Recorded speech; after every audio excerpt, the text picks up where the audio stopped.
기업의 해외 시장 진출에 있어서 시장의 그 구성을 한번 경제학적 측면에서 비교해 보도록 하겠습니다. 그 기업이 추구하는 시장의 형태가 어느 시장의 형태인지에 따라서 기업의 경영 전략이 바뀔 수가 있겠죠. 그래서 우리가 보통 기본적으로 기본적으로 시장을 네 가지로 구분하고 있는데요. 첫 번째가 완전 경쟁 시장, 두 번째가 독점 시장, 세 번째 과점 시장, 네 번째 독점적 경쟁 시장.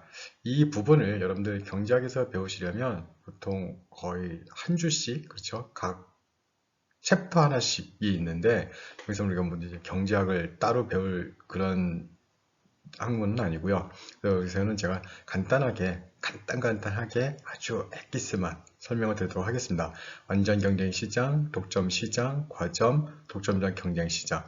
그리고 보통 뒤에서 이제 다시 설명을 드리겠지만, 뭐 간단히 얘기하자면 완전 경쟁 시장은 거의 존재하지 않죠. 이상적인, 그죠? 유토피아처럼 그죠? 상상 속에 있는 그런 완전 경쟁 시장이 되기 위한 조건이 무엇인지 그죠? 설명드릴 거고요. 독점 시작하면 여러분도 아시다시피 마이크로소프트 뭐가 있죠? 윈도우 그렇죠? 자, 과점 시장하면 꼭 기억하십시오. 오펙 석유 수출국 기구 독점적 경쟁 시장 우리가 보통 뭐 영화, 책 뭐 이런 얘기 하는데 저는 좀 새로운 색다른 걸 준비했으니까 뒤에서 한번 보도록 하시겠습니다. 예, 시장의 첫 번째, 완전 경쟁 시장입니다. 완전 경쟁 시장은 기본적으로 기본 조건만 이해하시면 아마 여러분들이 쉽게 이해하실 거라고 생각을 합니다. 완전 경쟁 시장이 되기 위해서는 네 가지 기본 조건이 필요합니다. 네 가지. 첫 번째가 모두 수요자나 공급자 모두 바로 가격을 받아들여야 됩니다. 가격을 받아들인다는 얘기는 뭐냐면 주어진 가격을 그대로 수용하는 것이죠. 일명 가격 수용자라고 해서 프라이스 테이커라는 표현을 씁니다. 가격을 받아들이는 자. 여러분들이 시장에 가셔서 아주머니 배추 얼마예요? 예, 3,000원, 2,800원 주세요. 그럼 가격을 설정하지. 지금 만든 게 아닙니까? 하지만 그게 아니죠. 그 아주머니도 배추 가격이 3,000원. 본인이 자기 배추가 좋으면 4,000원 받을 수 있는데 옆집 보니까 3,000원 받고 있어요. 그럼 자기만 4,000원 받으면 고객들 또는 손님들, 소비자들은 자기 걸 안 사겠죠. 그러니까 3,000원에 사야 되고 그럼 그 옆집은 또 그 옆집이 3,000원이니까 무슨 이야기인가 하니 수많은 공급자들, 수많은 수요자들, 수많은 시장 참가자들이 일명 그 시장에서 결정된 가격, 프라이스, 뭐 아마 우리 보이지 않는 손, 뭐 이런 생각을 해보셨을 텐데 이렇게 주어진 가격을 그대로 받아들인다는 것이죠. 그게 바로 완전 경쟁 시장의 첫 번째 조건입니다. 바로 모두 가격 수용자다. 자, 두 번째, 품질 또는 퀄리티가 다르다면 가격이 다를 수 있다. 그래서 완전 경쟁 시장의 기본 조건으로서 재화는 지역, 생산자, 뭐 이런 것들이 다 그냥 무시하고 동일한 퀄리티, 동일한 재화라고 가정을 합니다. 그러니까 우리가 보통 이제 여러분들 그 슈퍼에 가서 쌀을 살 때도 쌀 이렇게 써 있진 않죠. 뭐 임금님표 2,000쌀, 뭐 어디 뭐 당진쌀 또는 1,000원 5대쌀 무슨 쌀 해서 거의 지금은 모르겠지만 더 많이 생겼겠지만 한 몇 년 전만 하더라도 우리나라의 쌀 브랜드가 1,900가지가 넘었습니다. 한마디로 자기가 만든 쌀에다 막 이름 막 붙이는 거죠. 우리가 먹은 무슨 뭐 유황쌀 무슨 쌀 만드는데 실질적으로 그런 쌀에 대한 브랜드는 빼고 그냥 쌀은 다 똑같다. 내지는 퀄리티가 3개다. 상중하. 그렇죠? 그래서 뭐 소고기도 마찬가지죠. 이게 횡성한우다, 안성한우다, 뭐 김포한우다 이런 얘기를 하지만 실제로 여러분들 그 소를 경매했을 때는 이거 김포 거야? 그럼 1불 이렇게 주는 게 아니라 그렇죠? 마블링을 보고 좋은데 1불불 좀 낫네 1불 1 뭐 그죠? B, C 이렇게 주는 것이지 이게 어디에서 왔는지 브랜드를 만들지는 않습니다. 따라서 우리가 보통 완전 경쟁 시장의 두 번째 조건은 바로 퀄리티가 동일하다, 동일제와 샘 퀄리티를 얘기하는 것입니다.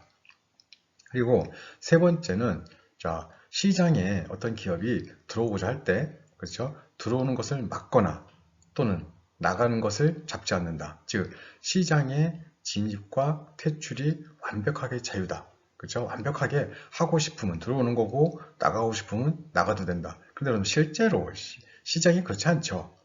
들어오려고 하면 꼭 뭐가 있냐면, 그죠? 엔트리 베어리어, 즉, 진입장벽이 있습니다. 들어가 봤더니 거대 기업이 벌써 앉아 있고, 들어가려고 준비하고 있으면 더 거대 기업이, 들어오려고, 어서 와. 이 경쟁, 이 지옥은 처음이지. 1 플러스 1 해버리고, 50% DC 해버리고, 그죠? 뭐, 유통망 막아버리고 하기 시작합니다. 그럼 이게 진입장벽이 있는 건가요? 없는 건가요? 당연히 있죠. 그런데 우리가 이제, 아까도 말씀드렸다시피 굉장히 이상적인 시장이라고요. 이상적인 완전경쟁 시장. 상상 속에, 머릿속에밖에 있을 수가 없죠.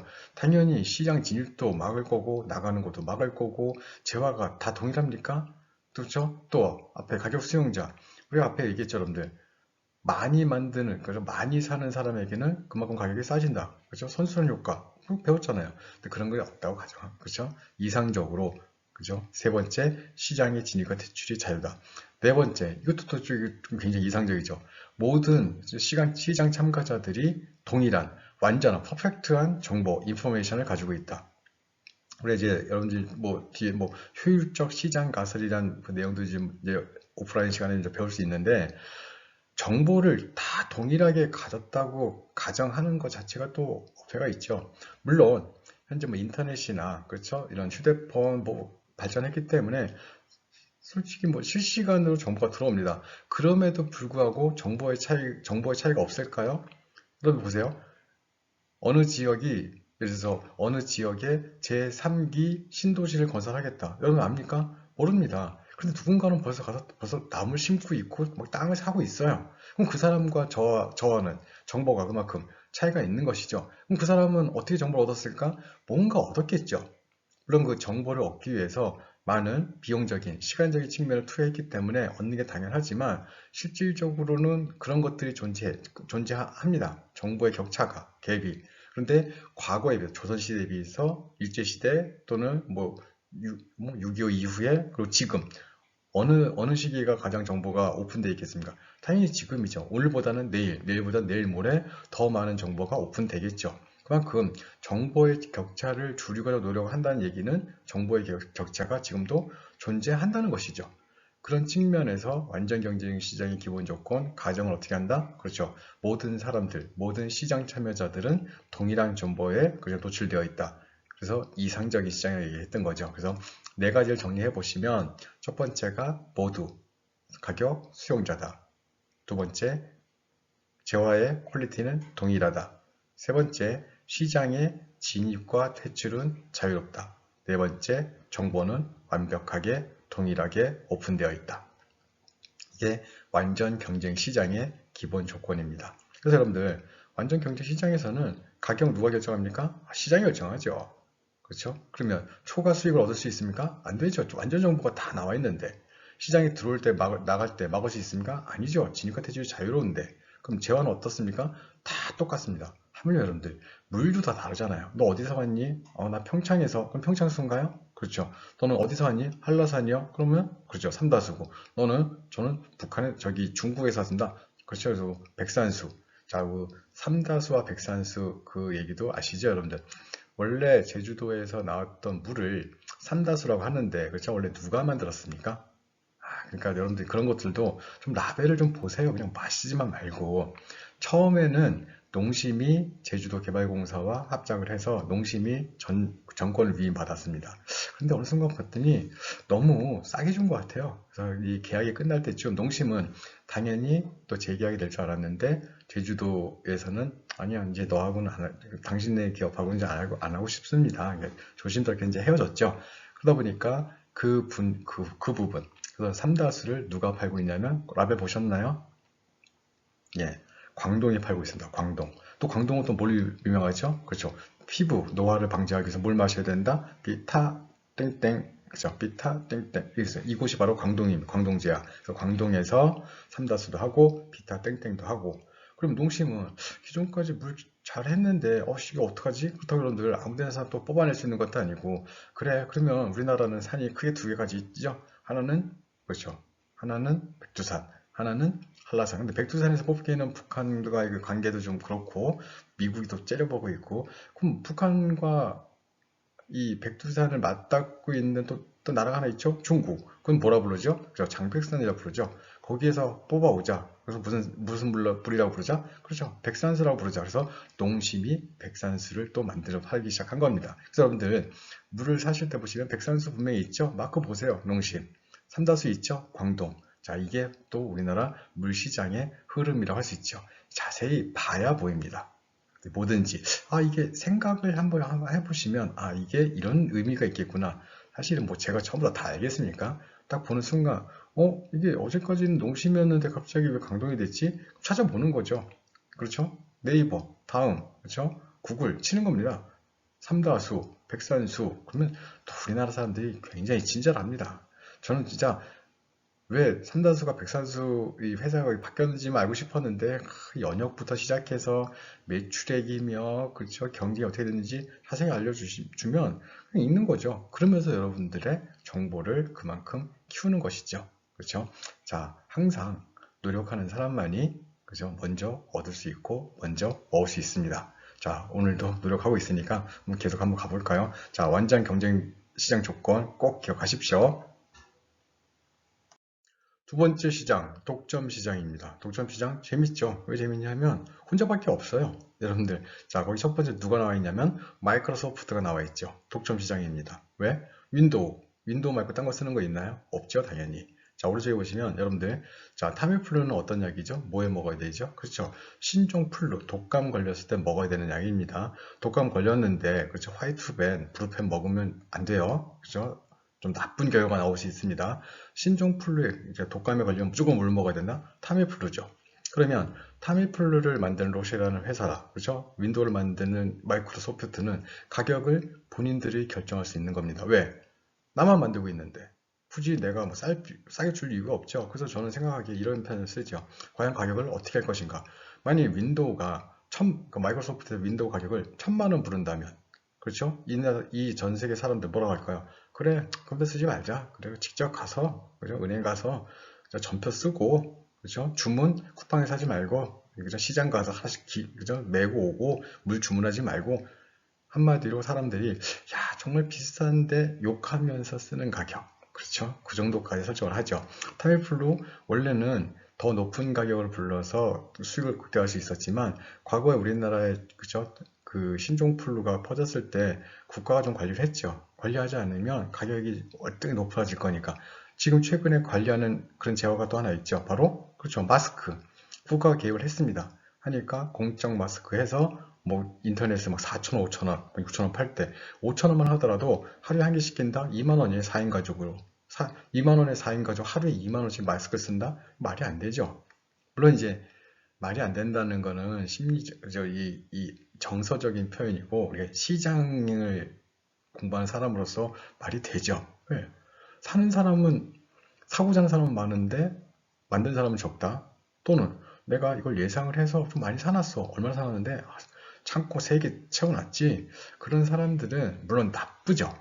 도덕적, 윤리적으로 나쁘지만 경제적으로는 그 사람들 또 이제 이게 좀 문제가 될 수 있기 때문에 오프라인 시간에 이제는 자유롭게 얘기할 수 있지만 이게 또 온라인이다 보니까 그래서 여러분들 국가가 개입을 합니다. 그렇게 개입하는 방법이 이제 크게 두 가지가 있는데 우리가 보통 가격 통제라고 하고 위로 막는다, 아래로 막는다. 그렇죠? 더 줘라. 원래 균형 가격보다 더 줘라. 바로 가장 대표적인 게 최저임금제죠. 최저임금제.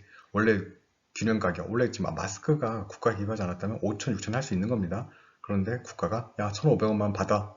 그래서 아래로 잘랐죠. 최고 가격제. 그래서 말은 반대입니다.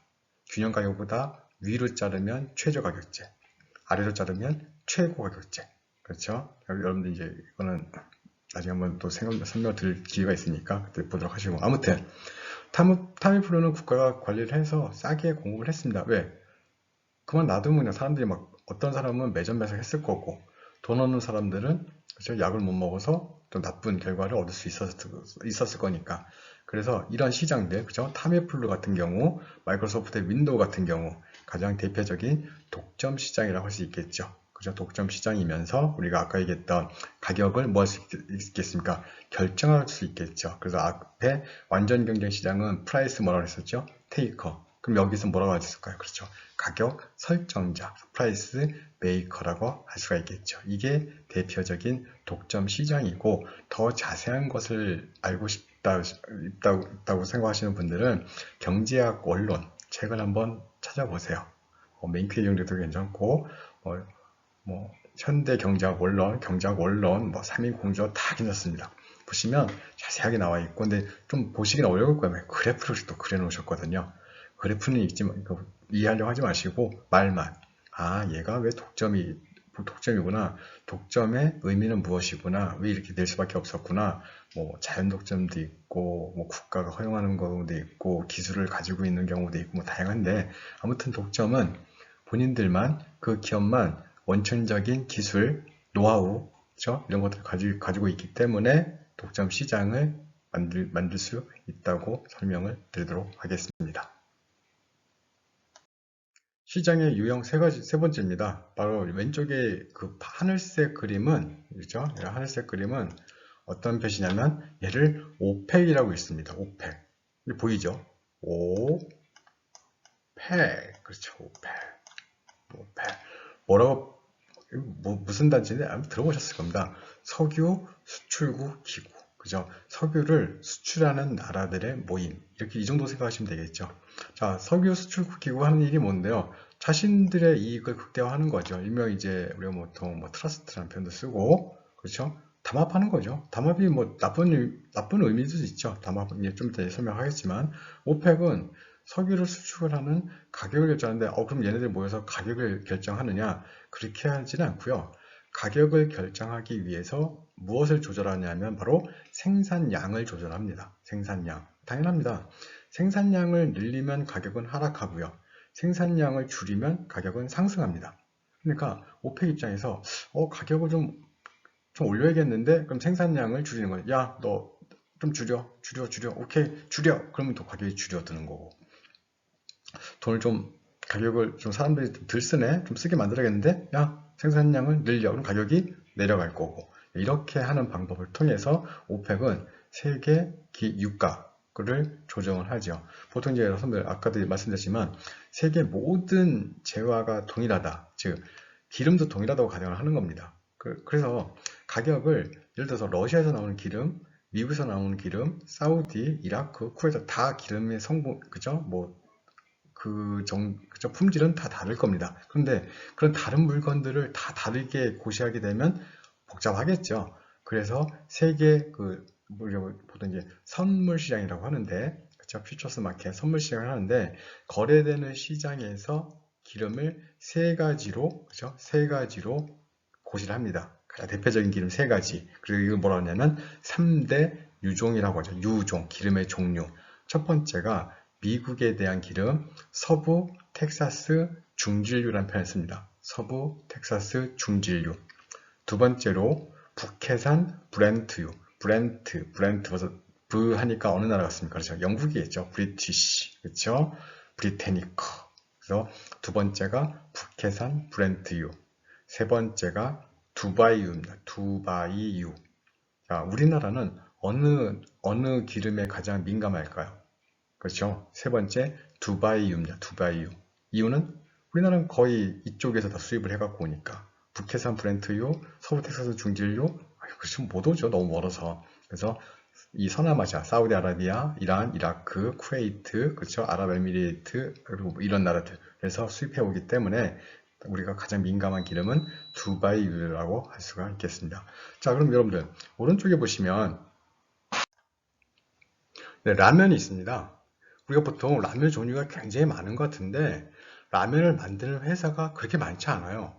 가장 대표적으로 농심, 오뚜기, 삼양, 한국 야쿠르트 정도지 그 외에는 거의 없습니다. 물론 이제 풀무원에 이렇게 무슨 생생면 이 정도 하는데 실제로 이제 시장 점유율이 큰 회사들을 보면 한 4가지 정도, 4개 회사 정도가 하다 보니까 항상 어떤 문제가 발생하게 되냐면 우리가 보통 그런 것들을 가격을 경쟁을 하면서 설정하는 게 아니라 서로 모여서 가격을 결정한다는 그런 표현을 씁니다.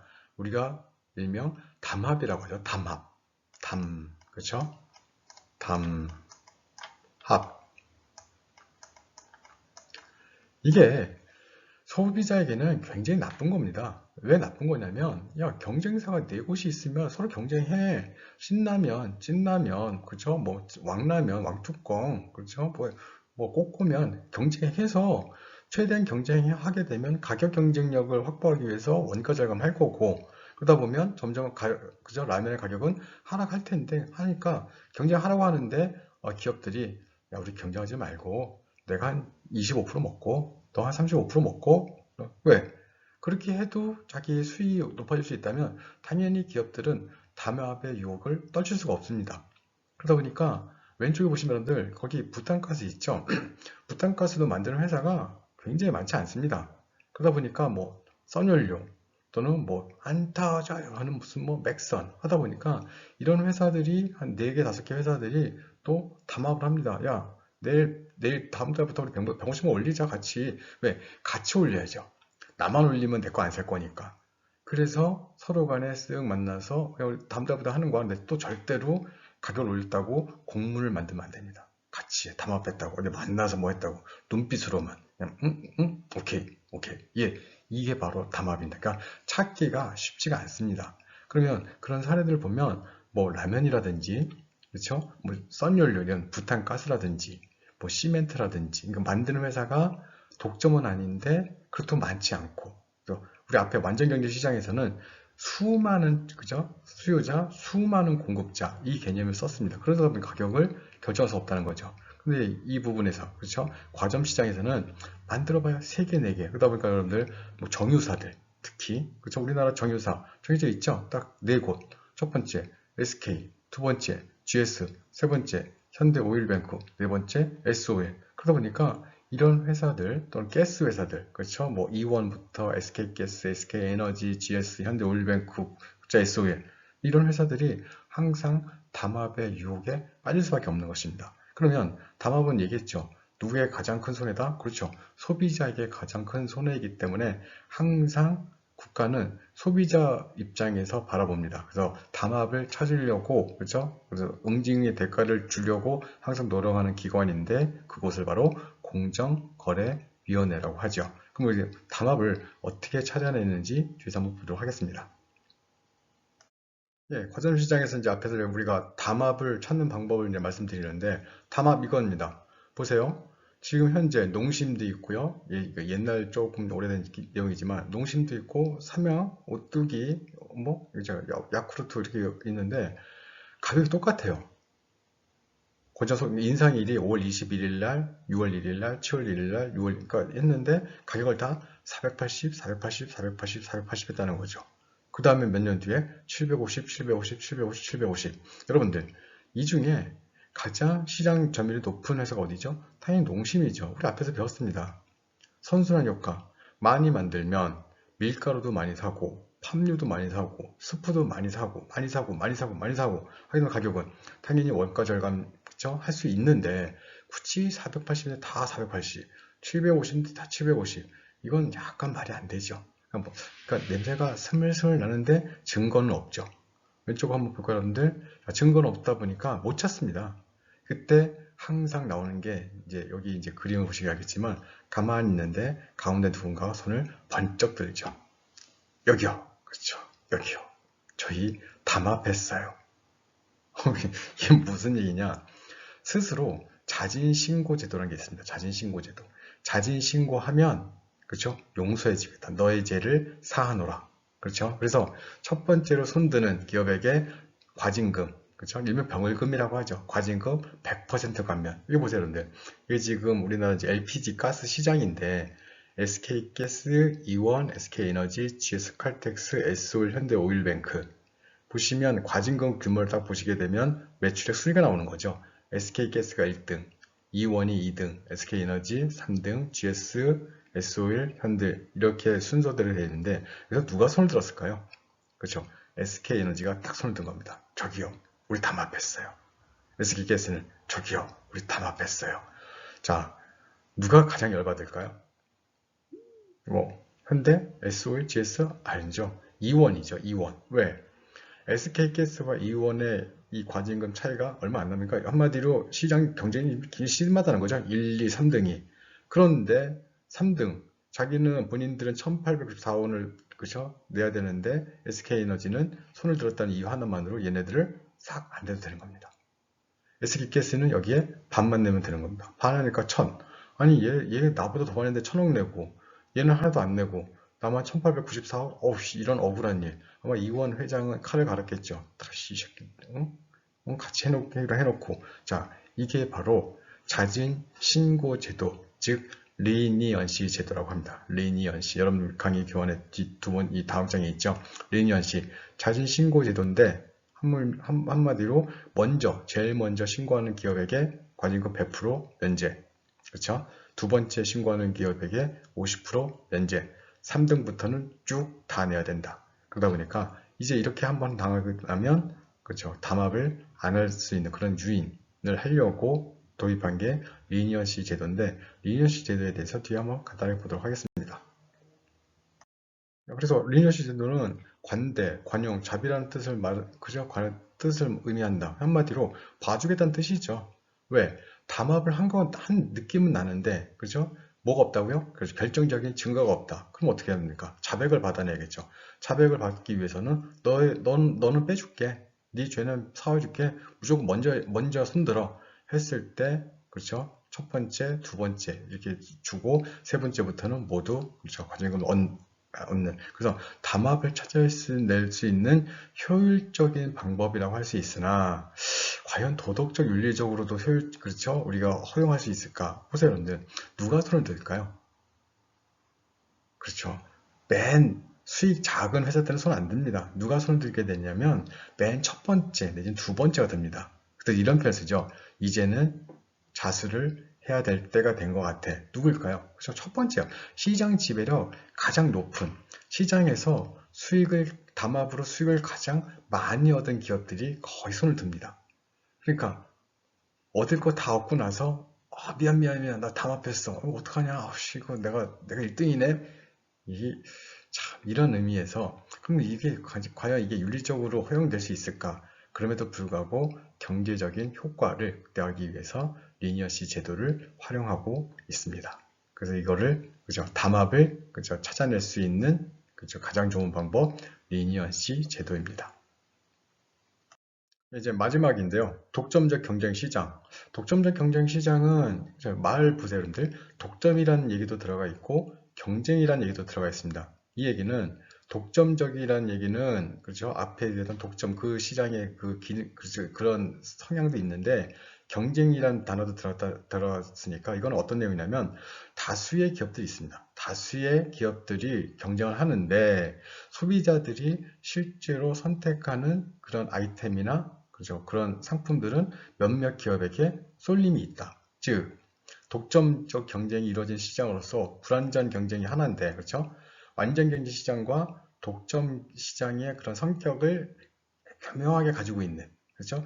독점적이면서도 경쟁적인, 한마디로 수없이 많은 기업들이 있지만, 아이템들이 있지만, 소비자들이 선택하는 것들은 딱 한정되어 있다. 뭐 영화라든지, 책이라든지, 책도 하루에 수십 권, 영화도, 그렇죠?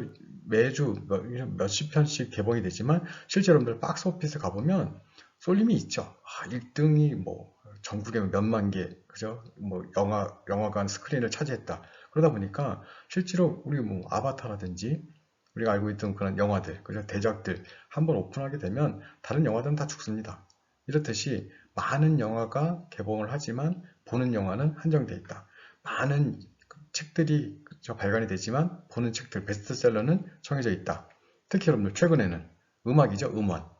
실제로 하루 매일매일 많은 아티스트, 그렇죠? 이런 기획사들이 노래를 업로드 하지만 실제로 듣는 노래는 정해져 있다. 가장 대표적으로 우리가 보통 3개 또는 4개의 기획사를 설명하는데 그것을 제가 한번 정리 한번 해보았습니다. 한번 뒤에 보시죠. 우리나라 음반 시장, 그죠? 엔터테인먼트 음반 시장에 있어서 3대 그죠? 메이저 하게 되면 첫 번째 SM, 두 번째 뭐 JYP, 세 번째 뭐 양군 이렇게 표현을 했었습니다. SM과 JYP와 양군이 우리나라 그죠? 음원 시장을 3등분 하고 있다 생각하는데 저의 타겟은 이 부분들이 아닙니다. 이 부분들이 아니라 새롭게 제4가 나왔는데 그 4가 그렇죠? 2020년, 그러니까 2019년 기준으로 매출액이 넘버 원이 된 회사가 있습니다. 바로 BTS를 그렇죠? 가지고 있는 BTS를 활용하고 있는 BTS를 제일 앞에 내놓고 있는 빅히트라는 기획사입니다. 빅히트 그렇죠? 떠오른 지는 몇 년 안 됐지만 2019년 3월 31일 그들의 그 매출액을 발표를 했는데 앞에 얘기했던 SM, JYP 양군을 제치고 넘버 원으로 등극을 했습니다. 물론 이 BTS를 만든 그렇죠? 그 프로듀서가 월등한 능력이 있기 때문에 가능했는데 이러한 시장 상황을 봤을 때 그 누구도 오늘의 1등이 내일의 1등까지도 장담을 못한다는 즉 한 번 1등 한 사람 영원히 1등을 할 수 없다는 시장에서는 항상 소비자들의 마음은 변한다는 것. 그래서 BTS 같은 경우는 2019년 그렇죠? 엄청난 인기를 끌고 우리나라뿐만 아니라 전 세계에 많은 그렇죠? 팬덤들을 가지고 있고 그러다 보니까 그 회사 빅히트라는 회사는 엄청난 매출액에 그렇죠? 매출액을 획득할 수 있는 그런 기회를 얻게 된 것입니다. 미국의 경제 매체 이제 패스 컴퍼니가 3월 10일 날 뭘 발표했냐면 2020년 세계에서 가장 혁신적인 기업 50곳을 발표를 했습니다. 그 중에 뭐 우리가 스냅챗 뭐 사진 찍어 올리는 이런 것들이 있는데 우리가 그렇죠? 관심 있어 하는 부분은 바로 여기입니다. 그렇죠?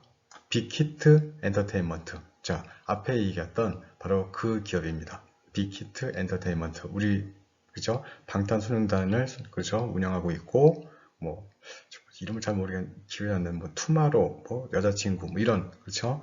이런 아이돌들을 운영하고 있는 빅히트인데 빅히트가 전 세계에서 가장 혁신적인 기업으로 꼽힌 이유는 사상 또는 회사 운영 자체를 굉장히 과감하게 그죠? 굉장히 가감하게 했기 때문에 이러한 평가를 받고 있고 이러한 평가가 시장에서는 시장 매출액, 영업이익으로 나타난다고 할 수가 있겠습니다. 이 빅히트를 이끌고 있는 프로듀서 방시혁 프로듀서인데요.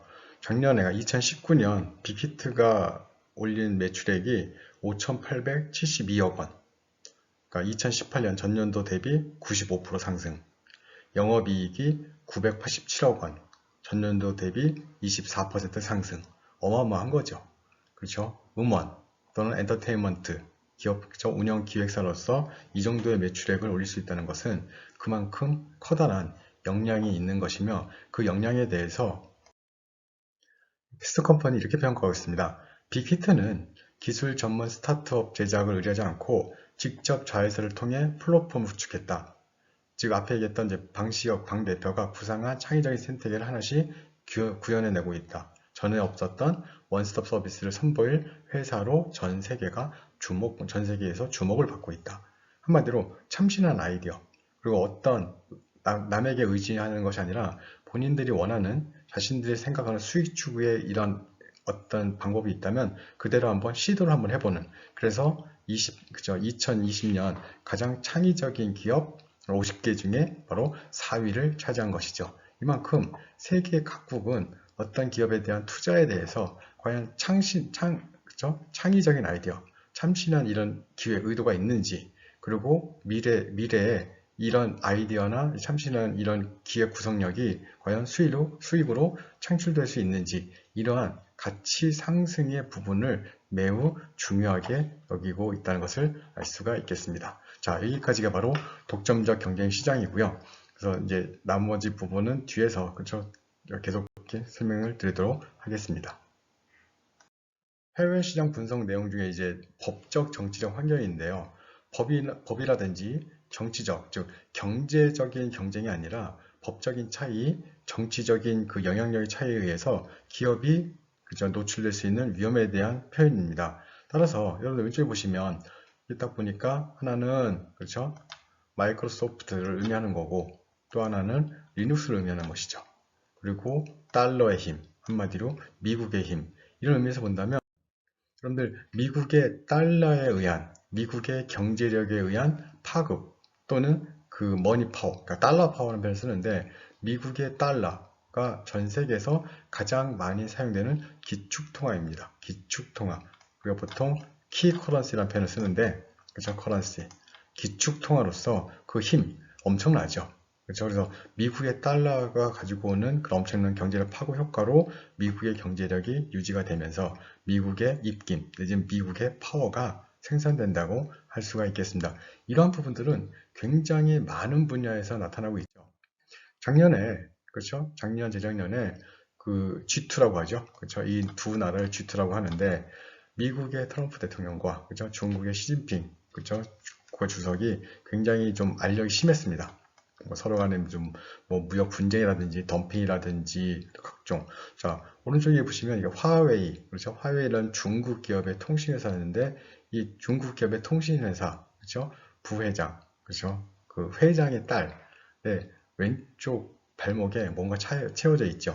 예, 우리나라에서는 성범죄를 일으키는 사람한테 채워지는 그 전자발찌를 찾습니다. 물론 이제 그런 내용 쪽으로 한 게 아니라 뭐 정보라든지 뭐 간첩 그 정도는 아니지만 아무튼 미국 기업들이 미국의 그 트럼프 대통령 행정부가 중국의 화웨이라는 통신 회사를 제재하기 시작했었죠. 도청이 가능한다, 뭐 감청이 가능해진다. 하물며 두 나라 사이에 엄청난 분쟁이 발생하는데 그렇게 되면 그죠? 국가와 국가 사이의 분쟁 때문에 기업 활동이 그죠? 위축되고 제한받고 한마디로 이제 미국에서는 화웨이의 제품에 대한 수요는 거의 사라지기 시작했고 화웨이가 삼성전자를 누르고 전 세계 휴대폰 그죠? 이 휴대폰 시장을 올라가기 바로 일보 직전에 이런 일이 발생했기 때문에 또 우리나라 삼성전자 입장에서는 그렇죠. 다행이다. 그죠? 고마울 수도 있다고 표현을 할 수 있겠지만 어떻게 보면 화웨이 입장에서는 시장을 석권할 수 있는 기회가 있었는데 중국이라는 그죠? 본국이 중국이라는 그런 이유 때문에 법적인 정치적인 이런 문제 때문에 오히려 그죠? 오히려 기업의 이미지, 내지는 기업의 활동이 제한되지 않았나 그런 판단을 하고 있습니다. 이런 부분들이 바로 기업의 측면에서 본다면 법적 정치적 환경도 굉장히 크게 고려되어야 된다고 할 수가 있겠습니다.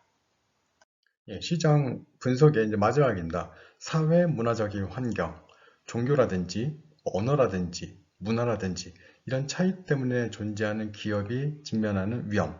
자, 지금 여러분들 이 그림은 앞에서 이제 설명드렸다시피 인도의 카스트 제도죠. 그 세상 이제는 이제 거의 인도에만 존재하는 뭐 신분제라고 할 수 있는데 인도의 카스트 제도를 보시게 되면 뭐 브라만, 크샤트리아, 뭐 바이라 그러니까 사람이 자기가 태어난 그런 위치에 따라서 할 수 있는 일들이 정해지고 그렇죠? 그러다 보니까 아직까지도 이게 뭐 거리 사라졌다고 얘기를 하지만 그래도 사람들의 뇌리에는 그렇죠? 인도의 카스트 제도가 존재하고 아직까지 신분제가 유지가 되고 또 모든 사물, 모든 생물에 뭐 신들이 존재한다고 신의 나라 그렇죠? 하다 보니까 인도 시장을 고려할 때는 법률적인 측면보다는 종교적인 측면 그렇죠? 이런 규범화된 내용보다는 좀 사람과 사람 사이에 이런 종교, 언어, 문화적인 측면을 더 많이 고려해야 되는 그런 상황이라고 볼 수가 있겠습니다. 따라서 우리가 여러분들 이제 오늘은 보통 기업들이 해외 시장을 나갈 때 과연 무엇을 고려해야 되는지 법적인 측면, 시장의 뭐 규모라든지 경쟁의 상태, 법적 정치적인 상황, 그다음에 사회문화적인 환경 그 부분에 더불어서 시장을 네 가지로 한번 나눠봤었고요. 그래서 완전 경쟁 시장, 독점 시장, 과점 시장, 독점적 경쟁 시장. 그리고 마이클 포터의 뭘 배웠었죠? 그렇죠. 본원적인 경쟁. 그래서 그때 본원적인 경쟁에는 세 가지가 있다. 첫 번째는 원가 우위 전략, 두 번째가 차별화 전략, 그리고 세 번째가 집중화 전략이라고 말씀을 드렸습니다. 자, 그럼 오늘은 수업을 여기까지 하고요. 우리가 다음 시간에는 이 부분과 연결돼서 과연 기업의 수익 분석, 그렇죠? 비용과 코스트 부분과 더불어 과연 기업들은 어떻게 나가는지, 진출의 형태, 수출, 기술 제휴 중에 라이센스 프랜차이즈, 그리고 직접적으로 해외에다 공장을 짓는 또는 현지 법인을 만드는 해외 직접 투자, Foreign Direct Investment에 대해서 한번 배우도록 하겠습니다. 자, 여러분들 오늘 고생하셨고요. 또 건강하게 지내시고 다음 주에 또 뵙도록 하겠습니다. 고생하셨습니다.